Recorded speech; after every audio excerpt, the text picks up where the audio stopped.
اللہ کے رسول فرما رہے ہیں کہ جس نے نماز چھوڑ دی قیامت کے دن اس کے ساتھ میرا کوئی وعدہ نہیں، وہ میرے ذمے سے باہر ہے۔ بتاؤ کہاں جاؤ گے؟ کس کے دروازے پہ دستک دو گے؟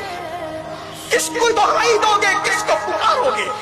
اللہ کے رسول ارشاد فرماتے ہیں صلی اللہ علیہ وآلہ وسلم کہ جو جان بوجھ کے نماز چھوڑ دیتا ہے اللہ اپنی رحمت کی چادر اس سے ہٹا لیتا ہے، وہ اللہ کی امان سے باہر ہو جاتا ہے۔ آقا نے صحابہ کو فرمایا میرے صحابہ، خود حضرت ابو ہریرہ کو کہا، فقیہ ابو اللہ سمرقندی اپنی کتاب میں لکھ رہے ہیں، حضرت سیدنا ابو ہریرہ کو کہا ابو ہریرہ بے نمازوں کے ساتھ نہ بیٹھنا، بے نمازیوں کے ساتھ نہ بیٹھنا، کیونکہ جہاں بے نمازی بیٹھتا ہے آسمان سے لعنت برستی ہے اس پر، اللہ کی لعنت برستی ہے۔ امام اعظم ابو حنیفہ فرماتے ہیں جو نماز میں سستی کرتا ہے ڈر ہے مرے گا کافر ہو کر مرے گا۔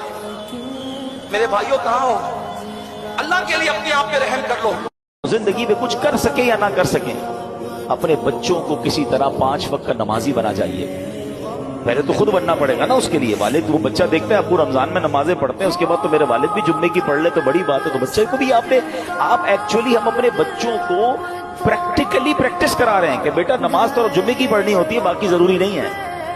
آپ سوچیں ہم خود تو دین سے دور کر رہے ہیں، ہم نے گھر میں کون سا ماحول بنایا ہے؟ ورنہ یقین کریں خوش نصیب ہے وہ والد اگر اس کی اولاد نمازی بن جائے نا، تو آپ کہیں نہ کہیں کہ بیٹا مرنے کے بعد دعا کرنا، وہ دن میں 5 بار باوضو ہو کر قبلہ رو بیٹھ کر اتحیات کے عالم میں کئی بار کیا کہے گا؟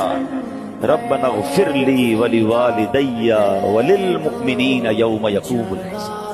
ہائے اور کیا چاہیے اس والد کو قبر میں کہ فجر ہو تو اس کا بیٹا، اس کی بیٹی، اس کے بچے دعا کر رہے ہیں اللہ میرے ماں باپ کو بخش دے، ظہر میں دعا کر رہے ہیں، عصر میں دعا کر رہے ہیں، مگر گھر میں نمازوں کا ماحول ہی نہیں ہے۔